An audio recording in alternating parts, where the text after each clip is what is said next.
Hello friends, मैं ललित कुमार। बेल्ट्रॉन वालों के लिए अब की बार सबका बेड़ा पार होने वाला है। जैसा कि आपने थंबनेल पर देख लिया होगा।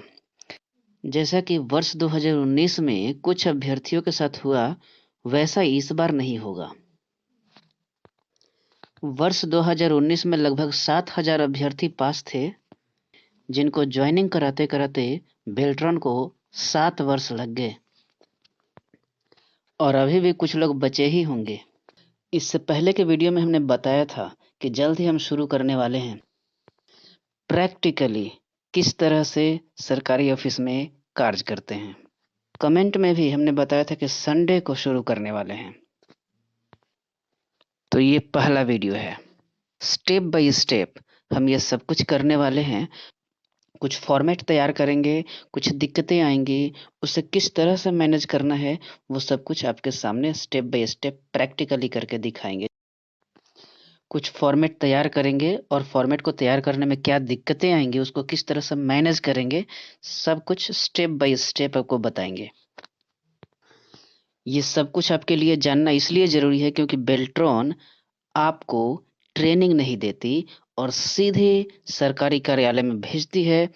और आप में से 40 से 50% अभ्यर्थी वैसे होंगे जिन्हें वहाँ पर कार्य करने में दिक्कतें आ जाती हैं और वापस बेल्ट्रॉन को भेज दिया जाता है। कार्यालय में टिक नहीं पाते। इससे सबको परेशानी होती है और टाइम वेस्टेज होता है, कार्यालय का भी, बेल्ट्रॉन का भी और उन बच्चों का भी। जब उनका परफॉर्मेंस ठीक नहीं रहता है उस अभ्यर्थी को, तो उस कार्यालय से एक चिट्ठी लिख करके और उस अभ्यर्थी को वापस बेल्ट्रॉन भेज दिया जाता है। वे फिर अगले रिक्विजिशन का इंतजार करते हैं कि फिर किसी ऑफिस से रिक्विजिशन आएगा। इस तरह से टाइम वेस्टेज होता है। भाई, मैं अभी जिस कार्यालय में कार्यरत हूँ वहाँ पे ऐसा हो चुका है। मेरे से पहले कई वहाँ पर मेरे जाने से पहले और भी कई सारे अभ्यर्थी बेल्ट्रॉन से भेजे गए थे जो वापस बेल्ट्रॉन को ही भेज दिए गए हूँ। इससे मैं अंदाजा लगा पा रहा हूँ कि ऐसे कई सारे अभ्यर्थी होंगे जो जो बेल्ट्रॉन के माध्यम से सरकारी कार्यालय में जाते होंगे लेकिन फिर वापस आ जाते होंगे। 2019 से ऐसा हो रहा था, लेकिन अब 2024 के एग्जाम क्वालिफाई करने के बाद उम्मीद है कि आप लोगों के साथ ऐसा नहीं होगा, क्योंकि हम फुल्ली ट्रेनिंग देने वाले हैं स्टेप बाय स्टेप प्रैक्टिकली। क्योंकि मैं 2019 बैच का बेल्ट्रॉन टॉपर हूं और इसके अलावे 15 साल से भी ज़्यादा कंप्यूटर का एक्सपीरियंस, जो आपको एक बार में ज्वाइनिंग दिलाने के लिए काफ़ी है। इस वीडियो में कंप्लीट जानकारी देंगे कि एमएस वर्ड पर लेटर कैसे तैयार करते हैं, पूरी फॉर्मेटिंग के साथ। तो कंप्यूटर प्रोफिशिएंसी आपके लिए बहुत ज़रूरी होती है। हालांकि ये वीडियो उनके लिए भी काफ़ी उपयोगी होगा जो किसी अन्य परीक्षा की तैयारी कर रहे हों, जो सीपीटी की तैयारी कर रहे हो, कंप्यूटर प्रोफिशिएंसी टेस्ट की जो तैयारी कर रहे हो, किसी भी विभाग में, चाहे वो बैंकिंग के हो, एसएससी सीजीएल हो या फिर केंद्रीय विद्यालय या किसी भी विभाग में जिसमें सीपीटी यानी कि जो प्रैक्टिकली कंप्यूटर का टेस्ट लिया जाता है, ऑब्जेक्टिव क्वेश्चन नहीं रहता है, वहाँ पर प्रैक्टिकली करके दिखाना पड़ता है। तो उन अभ्यर्थियों के लिए भी यह वीडियो इम्पोर्टेंट होने वाला है। यहाँ एक लेटर है जो इंग्लिश में है, हिंदी में भी लेटर में लाऊंगा अगली बार।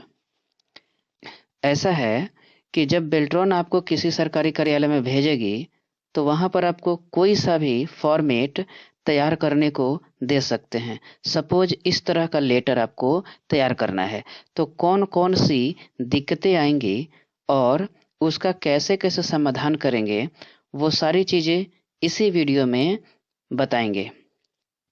थोड़ा फास्ट बोलूँगा क्योंकि वीडियो लंबा नहीं करना चाहता। लेटर में देखिए, यहाँ पर दोनों तरफ लोगो लगा है और यहाँ पर कुछ टेक्स्ट हैं जो टेक्स्ट बॉक्स में हैं। इस तरह का लेटर मैं अभी तैयार करते हुए स्टेप बाय स्टेप प्रोसेस बताने वाला हूं।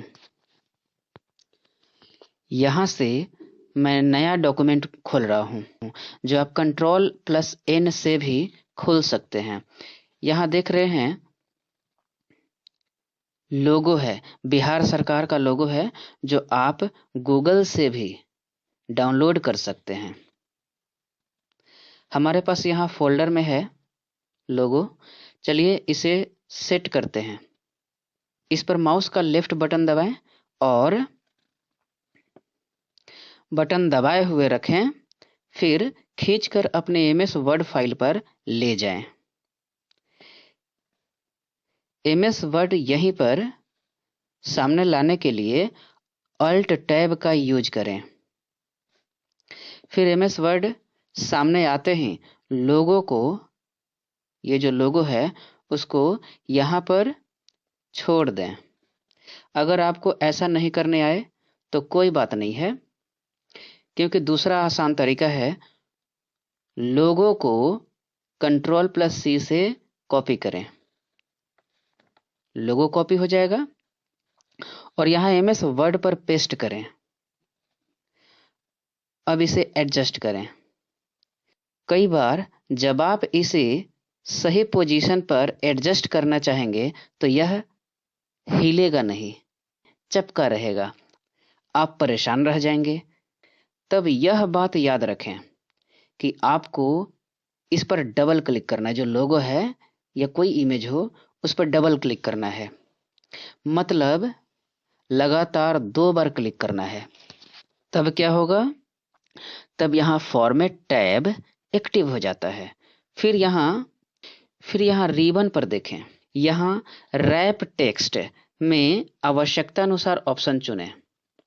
यहाँ पे जो रैप टेक्स्ट है यहाँ से ऑप्शन को चुनें। टाइट वाला ऑप्शन चुन लेते हैं।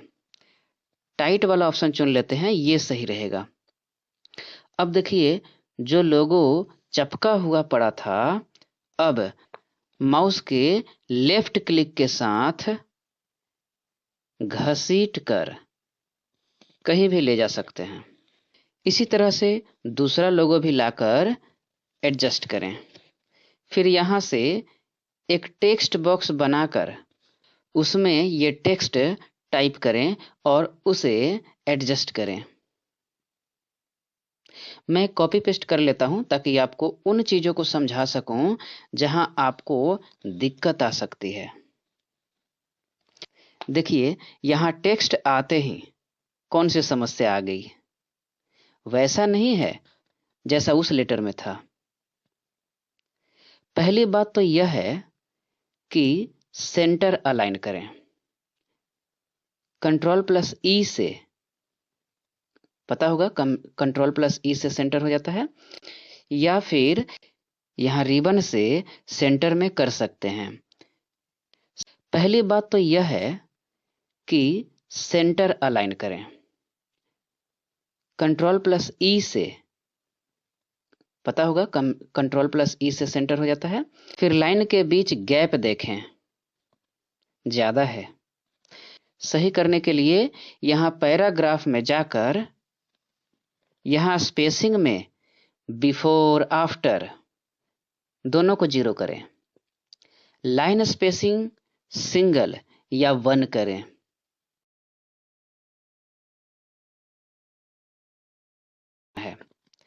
ओके करें। अब रेडी है। बाकी के बॉक्स भी पूरी कर लें। आप चाहें तो इसी बॉक्स को कॉपी कर सकते हैं और टेक्स्ट बदल सकते हैं। इन सब को एडजस्ट करें, इस तरह से एडजस्ट कर सकते हैं। ये लास्ट बॉक्स में देखें टेक्स्ट कैसे छुप जा रहा है। रिबन के जस्ट नीचे जो रूलर है, मार्जिन कम ज्यादा करने के लिए यहां माउस पॉइंटर जब दोनों तरफ एरो का साइन बन रहा है, देख पा रहे हैं यहां पर, यहां से राइट मार्जिन कम करें। ये मार्जिन के लिए है। ये देख रहे हैं मार्जिन है, कम ज़्यादा कर सकते हैं मार्जिन को। तो क्योंकि ये छुप जा रहा है मार्जिन कम होने की वजह से, तो आप यहाँ मार्जिन ज़्यादा होने की वजह से ये जो टेक्स्ट है वो छुप जा रहा है। आप बॉक्स को बढ़ाएंगे तो दिखेगा, लेकिन वो नीचे दिखेगा, तो इसलिए आपको तो ये लाइन में रखना है, इसीलिए मार्जिन को कम करें। देखिए किस तरह से ये आगे तक आपका टेक्स्ट दिख रहा है। फिर देखिए यहाँ सारे टेक्स्ट दिख जाएंगे। इस तरह से मार्जिन कम या ज्यादा किया जाता है, इस बात को भी ध्यान रखें। अब आगे देखें, 2 लाइनें खींची हुई हैं, देख रहे हैं, जो आप इंसर्ट टैब में शेप वाले ऑप्शन से खींच सकते हैं। इंसर्ट टैब में शेप वाले ऑप्शन में जब जाएंगे, लाइन मिलेगा, वहां से लेकर के ड्रॉ कर लेंगे। वहां से लाइन पर क्लिक करें और आवश्यकता अनुसार ड्रैग करें, इस तरह से लाइन खींच सकते हैं। इस पर डबल क्लिक करके इस पर भी फॉर्मेटिंग कर सकते हैं। लाइन पर भी, ये जो लाइन खींचे हैं इस पर भी फॉर्मेटिंग कर सकते हैं, जैसे कलर, शेप, आउटलाइन आदि, ये सब कुछ चेंज कर सकते हैं। एक लाइन तैयार हो जाए तो उसी को कॉपी करके पेस्ट कर देंगे और सही पोजीशन पर रख दें, दूसरा भी ओके हो जाएगा। इस तरह से दोनों लाइन हो गए। दोनों लाइन के बीच वाला टेक्स्ट को देखें, कैसे उसकी लाइन स्पेसिंग कम ज्यादा किया जा सकता है। दोनों लाइन के बीच टेक्स्ट को आप इस तरह से रख सकते हैं, और ये देखें, और ये दोनों लाइन के बीच वाला टेक्स्ट देखें कैसे उसकी लाइन स्पेसिंग कम ज्यादा किया जा सकता है। जहां ब्लैंक इंटर है, खाली इंटर दे देते हैं, उसमें कुछ नहीं लिखते हैं, वो जो ब्लैंक इंटर है उसमें अगर कर्सर रखते हैं और उसमें कर्सर रखने के बाद control plus shift plus greater than वाला जो साइन होता है, कंट्रोल शिफ्ट ग्रेटर देन, ये वाला साइन जब दबाते हैं तो वो बड़ा होता है। वो जो ब्लैंक इंटर हो या कोई अगर टेक्स्ट है, कोई टेक्स्ट है, उसको सिलेक्ट करे हुए हैं तो वो बड़ा होगा, ग्रेटर देन वाला साइन से बड़ा होगा। साथ में कंट्रोल और शिफ्ट भी दबाना है, कंट्रोल शिफ्ट ग्रेटर देन से वो बड़ा होगा। और इससे क्या होगा कि नीचे वाले टेक्स्ट और अलग होने लगता है, दूर जाने लगता है। वहीं पर अगर कंट्रोल शिफ्ट और लेस देन दबाते हैं तो पास पास आने लगते हैं वो लाइन। तो इस तरह से स्पेसिंग को कम ज्यादा कर सकते हैं। यहाँ जरूरी चीज है कि आपको ऑप्शंस याद रहना चाहिए, क्योंकि जब आपको कोई काम सौंपा जाता है तो कम समय में हो जाना चाहिए। ऐसा नहीं कि वहीं पर इधर उधर क्लिक करने लगे और ऑप्शन जल्दी से मिले ही नहीं। तो प्रैक्टिस की जरूरत है। जहां टेक्स्ट के बीच ज्यादा स्पेस दिख रहा है वहां टैब यूज करें, डबल ट्रिपल स्पेस नहीं यूज करें, टैब ज्यादा सुटेबल है। यहाँ पे लेफ्ट मार्जिन देखे कैसे एडजस्ट कर रहे हैं, लेफ्ट मार्जिन को भी एडजस्ट करने आना चाहिए। राइट में हमने करके दिखाया था एडजस्ट करके, उस तरह से लेफ्ट वाला भी मार्जिन एडजस्ट यहाँ से कर सकते हैं।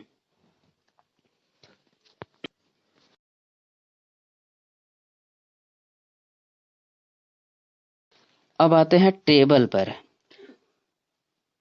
टेबल देख रहे हैं आप, रो और कॉलम गिनकर उसके हिसाब से टेबल यहाँ इंसर्ट से बना सकते हैं।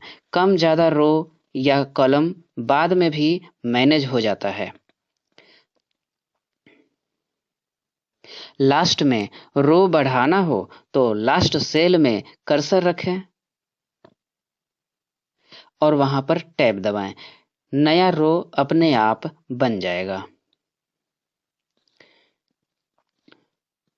यहाँ पे टोटल लिखना है, टोटल लिखने के लिए यहाँ 2 सेल को मर्ज करना है, तो सेलेक्ट करके दोनों सेल को और सेलेक्ट करने के बाद राइट क्लिक करें, मर्ज ऑप्शन आ जाएगा, ये हो गया। इस तरह से सारे टेक्स्ट टाइप करके एडजस्ट करें, ये पूरा हो जाएगा। फूटर की बात कर रहे हैं। इसका बहुत ही महत्वपूर्ण भूमिका है किसी भी कार्यालय में। देखिए, हर बार नए सिरे से कोई फाइल कंप्लीट करना बहुत टाइम कंज्यूमिंग होता है, इसलिए पुराने डॉक्यूमेंट को ही खोजा जाता है, उसमें थोड़ा सा करेक्शन करके नया डॉक्यूमेंट तैयार हो जाता है। इस तरह से जल्दी हो जाता है। तो वो कैसे खोजेंगे? उस फाइल के लोकेशन से, जो कहाँ से पता चलेगा? फुटर से पता चलेगा। फुटर इंसर्ट करने के लिए इंसर्ट में जाएं, फुटर पर क्लिक करें और एडिट करें। एडिट फुटर, एडिट करेंगे, फाइल नेम चुनें, फाइल नेम चुनें और फॉर्मेट में नन रहने दें, यही सही है। और यहां पर add path to file name, add path to file name, देख पा रहे हैं? यहां पे क्लिक करें, फुटर तैयार है। अब ये लेटर आपका रेडी है। इस वीडियो में इतना है।